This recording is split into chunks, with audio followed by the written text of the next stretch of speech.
Hello, I'm Forrester and welcome to my channel. In this video I'll be reviewing the Star Citizen ship, the RSI Constellation Andromeda. Star Citizen is currently in public alpha test with the RSI Constellation as one of the flyable ships. As the Star Citizen ship modules are an experience in themselves, I thought it would be helpful to review a selection in turn. The RSI Constellation is billed as a multi-role and multi-crew ship, one which you could bring a group of friends along with you. As a multi-role ship, it supports various gameplay elements, ranging from combat to cargo running to just exploring the virtual universe.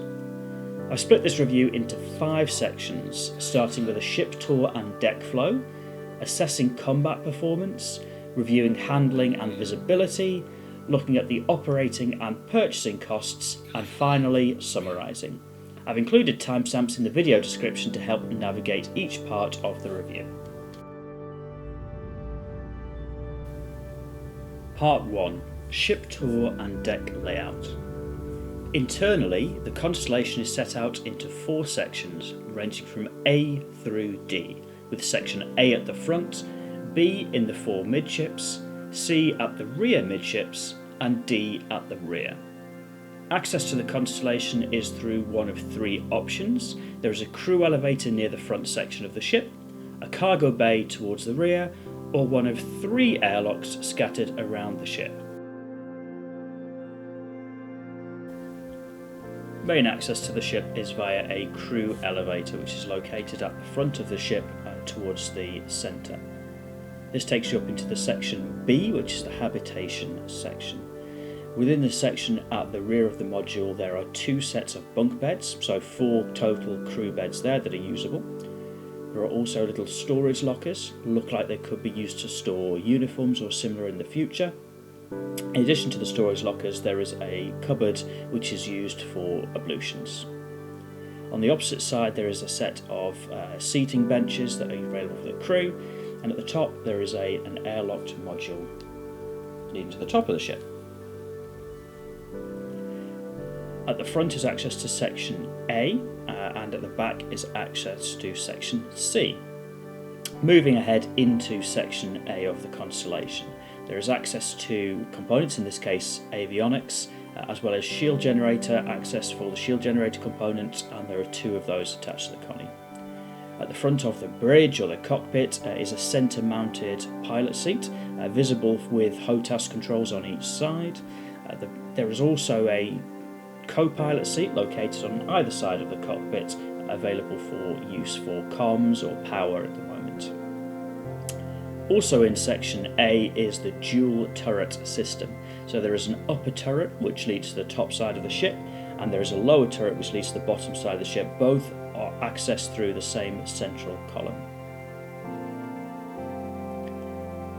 Moving back through section B towards section C in the centre of the ship. The main feature of section C is a large cargo bay in the centre. The cargo bay is deployable, which means that you, as well as loading cargo in there, can also load a small rover, small vehicles such as a Dragonfly, etc. within that bay. As well as the central bay, there is access through a walkway on either side of the cargo module. That access through the central walkway leads to an airlock on each side.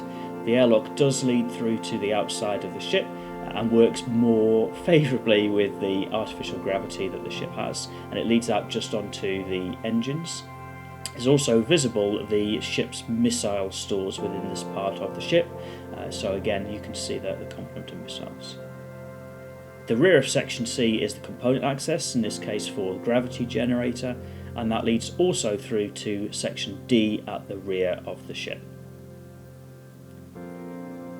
Section D houses additional component storage, so in this case gravity and power plant, as well as access to the Merlin snub fighter, which is not currently deployable but is accessible, so you can hop into the cockpit of the Merlin.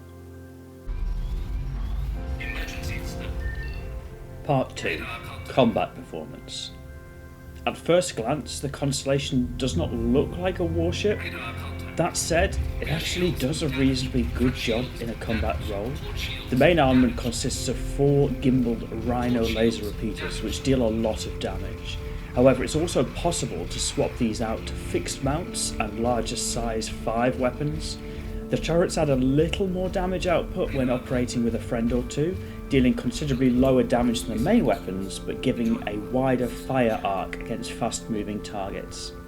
The Constellation is also armed with an array of missiles to give additional damage output. All considered, the Constellation stands up fairly well in combat. Strong forward-facing weapons are effective against most targets that the ship would go up against, and the shield generators are surprisingly strong. Whilst not a combat ship per se, it's quite feasible to use the Constellation to complete combat missions currently in game. And whilst completing cargo runs, if interdicted, the ship is more than able to handle aggressors, even whilst piloting solo. Part 3. Handling and visibility. When piloting the ship, it's obvious that movements carry some inertia, but the handling is not quite sluggish. With careful movements, the thrusters are responsive and can be used with a good degree of precision. For example, it's quite possible to fire the main armament without using the gimbal, simply by pointing the nose. The engines also have good acceleration and a good top speed, although without hard space braking, deceleration is not as strong. In atmospheric flight, the Constellation holds up fairly well. The flight characteristics don't change too much, and the mass only really becomes noticeable at high speeds or when attempting hard manoeuvres. The cockpit visibility helps in this regard, particularly when landing, with good frontal visibility as well as a good view beneath the ship. Although the Constellation is a medium to large ship, it's not overly difficult to land either in space or in atmospheric conditions. Part 4. Operating costs. As a multi-role ship, the Constellation is able to turn its hand at many different missions, which help to offset the operating costs. Hydrogen fuel and quantum fuel usage is moderate to low, so running any kind of mission or cargo runs will usually cover the costs. Repair and rearm costs can be a little higher, but it's rare to take any serious damage against the enemies currently populating the Stanton system. With 96 cargo units of storage, the Constellation can also make a reasonable return doing cargo runs. As I don't own a Caterpillar in game, I default to my Constellation for cargo runs. The good visibility making it easy to land, and the good combat characteristics for interdiction, as well as reasonable cargo capacity, make it a good all-rounder. However, the stock quantum drive is awful and is a critical early upgrade. I equipped the XL1 drive from Port Olisar, which costs somewhere around 90,000 Alpha UEC, which drastically increases the Constellation's medium range performance. Part 5. The verdict. This ship was one of the original multi-crew ships, and one of the most expensive original pledge packages. I very much disregarded it in the early game as a little ugly, and a jack of all trades and master of none. I've completely changed my mind. Whilst it's not the most beautiful, actually the model is nice enough with some attention to detail, but it's very easy to fly and run missions solo. With 1 or 2 crew members, it's a really fun ship to cater for a range of needs. For new backers, it's available as a pledge package for $330. I think that's quite a steep cost for a new backer, and certainly wouldn't suggest spending that much for a game package. However, as an early goal for a solo or group of pilots in-game, I would really recommend it. The only challenge there is the initial outlay at 3.5 million Alpha UEC at current prices, which may take a little time to build up. But as a jack-of-all-trades ship, the Constellation really can do it all, and to a good standard. It's a solid recommendation from me. I hope you found the ship review useful. I'd love to do more of these in the future, so if you enjoyed the video, please press the like button and subscribe to be notified of future content. Please also share any of your own thoughts on the Constellation in the comments. Thank you for watching, and I hope you'll hear from me in the next video.